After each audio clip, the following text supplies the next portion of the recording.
IT act के section 66A का सहारा लेकर महाराष्ट्र पुलिस ने ठाणे के पालघर में फेसबुक पर कमेंट करने वाली 2 लड़कियों को गिरफ्तार किया था। गिरफ्तारी के बाद लड़कियों को रिहा कर दिया गया और गिरफ्तार करने वाले पुलिस वालों पर कार्रवाई की गई।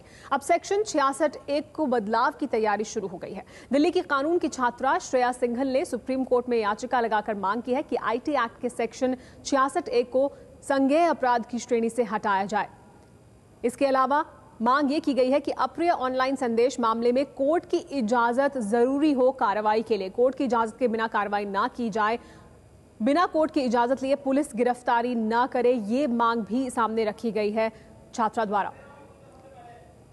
आपको बता दें कि इस पूरे मामले को लेकर जो याचिका है उस पर कल सुप्रीम कोर्ट में सुनवाई होगी। इस मामले में सरकार ने अटॉर्नी जनरल जीई वाहनावती से मदद मांगी है। फिलहाल सेक्शन 66A में जमानत मिलने और 3 साल तक की जेल का प्रावधान है।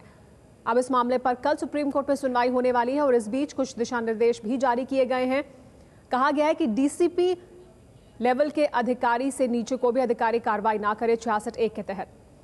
आपको बता दें कि अभी जो आईटी एक्ट है वो क्या कहता है। आईटी एक्ट की धारा 66A में कंप्यूटर या किसी संचार उपकरण के जरिए कोई ऐसा संदेश भेजने पर यह धारा लगाई जाती है जिससे किसी को असुविधा हो, किसी का अपमान हो या किसी को खतरा महसूस हो।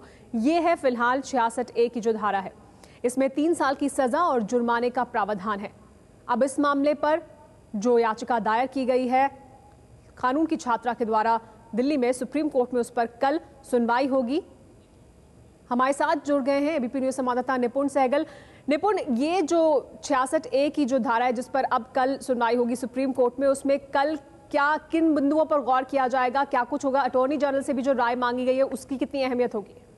देखिए, याचिका में मुख्य रूप से ये कहा गया है कि आईटी एक्ट की जो धारा है सेक्शन 66A वो कॉग्निजेबल ऑफेंस है, यानी संज्ञेय अपराध है। इसके तहत एक पुलिस अधिकारी को ये पावर होती है कि जब ये ऐसा मामला उसके सामने आए तो वह गिरफ्तारी कर सकता है। तो सबसे पहली मांग तो ये की गई है कि इसको नॉन कॉग्निजेबल बनाया जाए, गैर संज्ञेय बनाया जाए, ताकि किसी पुलिस अधिकारी के हाथ में ये शक्ति ना हो कि सिर्फ इंटरनेट पे कुछ लिख देने की वजह से किसी को भी गिरफ्तार कर लिया जाए, जैसे कि हाल में मामले देखने को मिले हैं। लेकिन इससे आगे जाकर इस याचिका में इस धारा को ही जो है एक तरह से गैर कानूनी बताने की कोशिश की गई है, क्योंकि इसमें परिभाषाएं भी स्पष्ट नहीं है। किसी को असुविधा होना, असुविधा की कोई परिभाषा नहीं है कि मुझे किस बात पर असुविधा होगी या आपको किस बात पर असुविधा होगी, किसे नहीं होगी। तो ये तमाम चीजें हैं कि ये बताया गया है इसमें कि कानून एक तो स्पष्ट नहीं है और पुलिस अधिकारियों को ज्यादा शक्ति देता है। ऐसे में सुप्रीम कोर्ट ने अब ये कहा है कि अटॉर्नी जनरल को याचिका की प्रति मुहैया कराई जाए और कल वो पेश होकर अपनी राय देंगे कि सरकार आखिर इस बारे में क्या सोचती है या खुद अटॉर्नी जनरल की क्या राय है, जिससे आगे ये पता चल सकेगा कि जिस कानून का देश भर में विरोध हो रहा है आखिर उसमें सुप्रीम कोर्ट आगे क्या कदम लेगी। तो कल सरकार की तरफ से पक्ष सामने रखेंगे अटॉर्नी जनरल की सरकार इसके बारे में क्या विचार रखती है और फिर सुप्रीम कोर्ट के जरिए भी और साफ हो पाएगा 66A को लेकर सुप्रीम कोर्ट की तरफ से क्या आगे इस पर कार्रवाई की जाती है। कल सुनवाई होगी इस पूरे मामले पर। अप्रिय ऑनलाइन संदेश मामले में कोर्ट की इजाजत लेकिन जरूरी हो, ये मांग की गई है जो याचिका दायर की गई है। साथ ही बिना कोर्ट की इजाजत लिए पुलिस गिरफ्तारी ना करे, ये मांग भी सामने रखी गई है।